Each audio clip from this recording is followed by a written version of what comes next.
Greetings, family. Welcome back to my channel.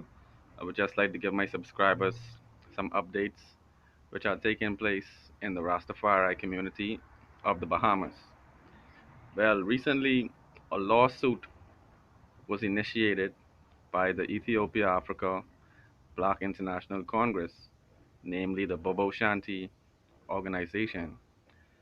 They are one organization of two main organizations in the Bahamas which represent Rastafari, the other one being the Nyabingi, of which I am a part.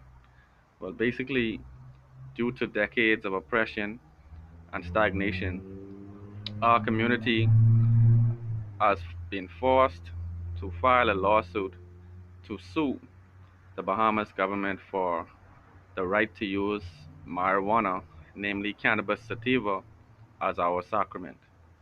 As you all know, the Rastafari community is one of the first organizations, if not the first, in the West to recognize the medicinal and spiritual properties of marijuana, as well as the industrial potential that it would have. Since then, there have been decades of oppression, profiling, brutality, and incarceration.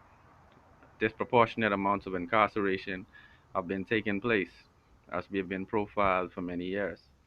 Well, basically, what has taken place? There has been a lawsuit filed by Monroe and Associates, a law firm which has been recently, in the past few years, calling for anyone with the temerity to withstand the prosecution and the persecution and to actually take on a case. What has been taking place recently, there have been several statements by former MPs, former prime ministers, who have all supported the regulation um, of cannabis. There's been a sea change around the world in terms of the philosophy regarding marijuana.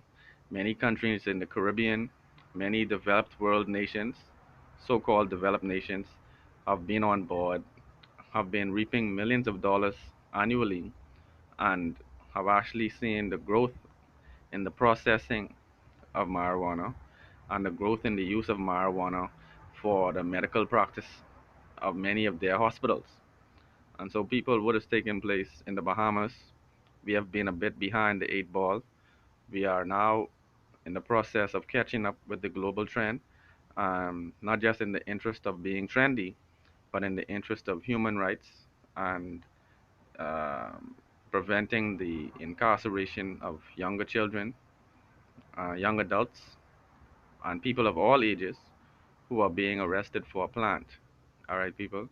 So we would like for the international community to apply some external pressure on our behalf, speak about it, let the world know that people are still being arrested for marijuana in the Bahamas. But we would also like a show of solidarity for the Rastafari community who has been enduring religious and social profiling and neglect for decades, practically since the formation of the organization. But people, we are now in the Bahamas undergoing a period of change. We have had the recent words by the former Attorney General, Alfred Sayers, who has said that the Constitution clearly provides for religious freedom and for the use of marijuana as a sacrament, similar to what is happening in the Catholic and Anglican Church with respect to their um, sacrament of alcohol, as well as the burnt incense. All right, people, so we are now calling for full human rights to be recognized and for the rights of our community to practice our faith without repression and oppression. People, let me know your thoughts in the comments below. One love.